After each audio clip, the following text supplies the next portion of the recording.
Jeffrey Epstein was an American financier born on January 20th, 1953, in the bustling borough of Brooklyn, New York City. He passed away under controversial circumstances on August 10th, 2019. Throughout his life, Epstein was a figure of significant controversy. I was unaware that I was going to be alone with him. I thought I was going to die.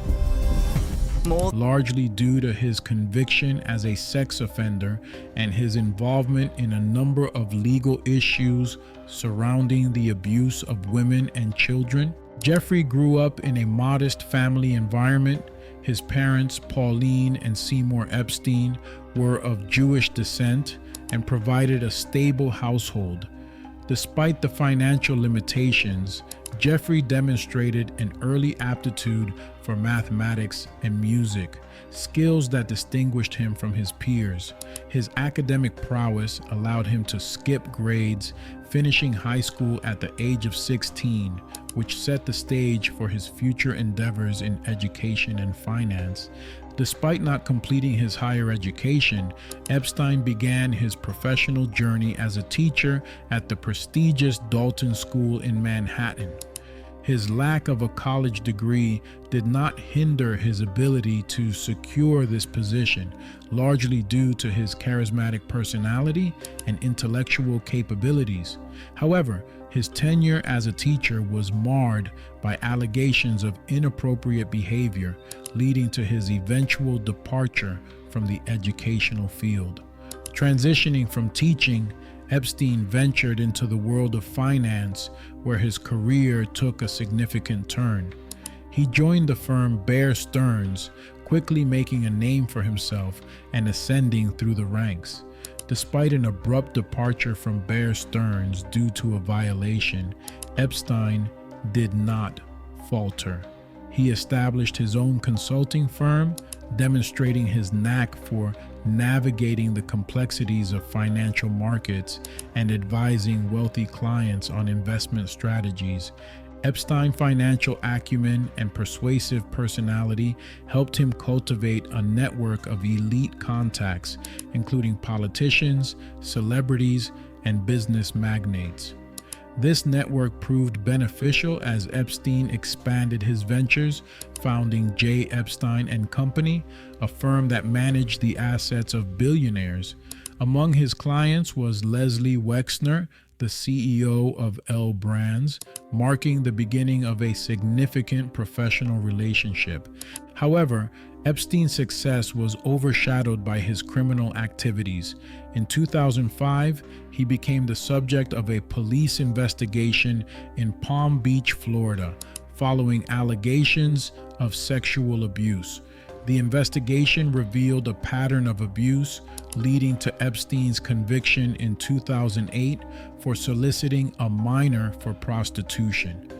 Convicted sex offender Jeffrey Epstein remains behind bars today on the latest child sex charges lodged against him. Judges said he'll determine Thursday whether Epstein can be released on bail. He has pled not guilty. Despite this conviction, Epstein received a controversially lenient sentence, which included work release privileges, raising questions about the influence of his wealth and connections.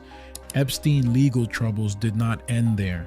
In 2019, he was arrested on federal charges related to the sex trafficking of minors, a case that garnered international attention.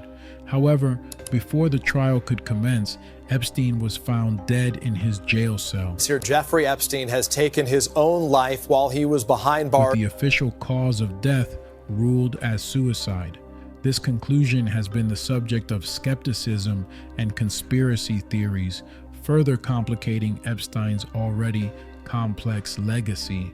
In the aftermath of his death, Epstein's relationships and activities have continued to be scrutinized, particularly his association with Ghislaine Maxwell, who was later convicted of sex trafficking charges.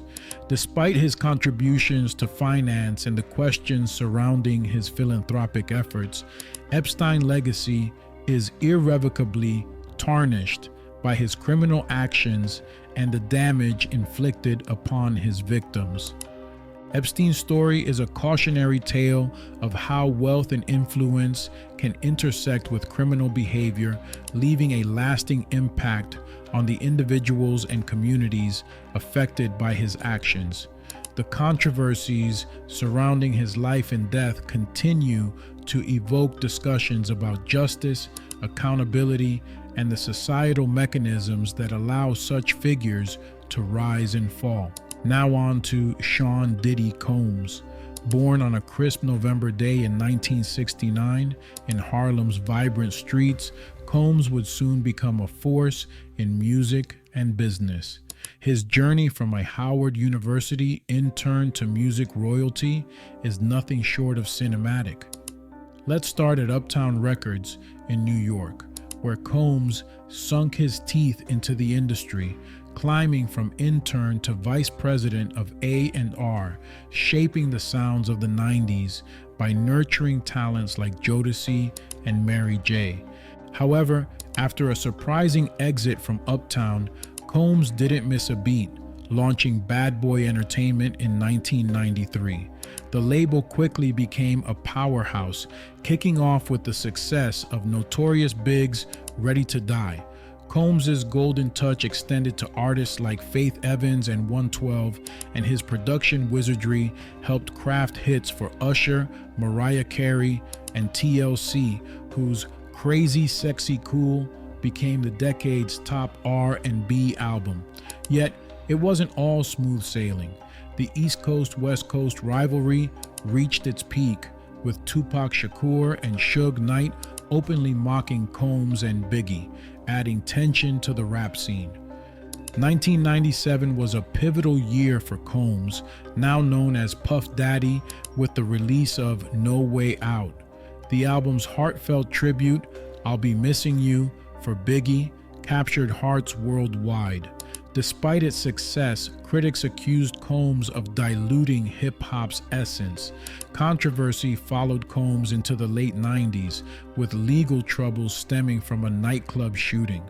Although acquitted, the incident prompted a name change to P. Diddy, signaling a fresh start. Combs' resilience shone through as he ventured into acting and continued his music career despite facing new legal challenges.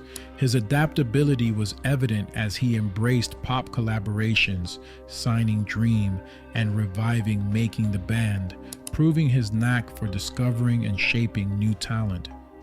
By 2005, another name tweak to just Diddy reflected his ever-evolving persona. Yet, international naming rights led to a dual identity, with P. Diddy remaining his moniker in the UK. His business acumen led to selling Bad Boy Records, further diversifying his portfolio into fashion, fragrance, film production, and fine dining, solidifying his status as a business titan. Sean Diddy Combs' journey from the streets of Harlem to the pinnacle of music and entrepreneurship exemplifies a relentless pursuit of greatness. His story isn't just about fame and fortune, it's a testament to resilience, innovation, and the power of reinvention. So, what's going on with Diddy these days? Unlike Epstein, Sean Diddy Combs is still going through many legal battles, but yet he still found time to make his first social media post amid a federal investigation. Days after his homes in Miami and Los Angeles were raided by federal agents, the rapper shares a glimpse into his Easter celebrations with his 15-month-old daughter, Love. He writes alongside several photos of his youngest child, Happy Easter. He also appeared to turn off the comments.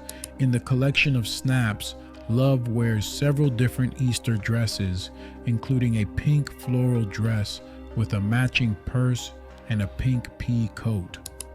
Meanwhile, Sean is not pictured in the post. The 54-year-old shares the pictures of his daughter, whom he shares with model Dana Tron, shortly after his attorney, Aaron Dyer, released a statement on March 26th maintaining the mogul's innocence. In a statement to E! News, Dyer says, there was a gross overuse of military-level force as search warrants were executed at Mr. Combs' residences. There is no excuse for the excessive show of force and hostility exhibited by authorities or the way his children and employees were treated. On March 25th, Homeland Security investigation agents executed search warrants at Combs' LA and Miami properties. Multiple law enforcement sources told NBC News while noting the warrant was out of the Southern District of New York. Well, it's been 2 weeks since the raids at Diddy's homes in Miami and LA. And during the searches, guns were found and the Department of Homeland Security seized phones from Combs in Miami before he was scheduled to take a trip to the Bahamas. Law enforcement sources familiar with the warrant service added to the outlet. 4 people have since been interviewed by prosecutors and investigators of the Southern District of New York about allegations of sex trafficking, the solicitation and distribution of illegal narcotics and firearms supposedly tied to Combs, a source told NBC News. The 54-year-old was not detained during the raids, and according to his lawyer, quote, spoke and cooperated with authorities. The attorney goes on to say, quote, there has been no finding of criminal or civil liability with any of these allegations. Mr. Combs is innocent and will continue to fight every single day to clear his name. So there you have the tale of 2 men with some interesting pasts and one Sean Diddy Combs who has the entire world watching to see the outcome of his story. What do you think will happen to Combs? Will he face Judgment Day, or will he walk away from this a free man? Many former employees of Combs have said statements that paint Diddy's true colors. I'm sure this will leave a mark on his name forever. He might have to change his name again. For now, leave your comment below as we dive deeper into the world of What's the Gossip.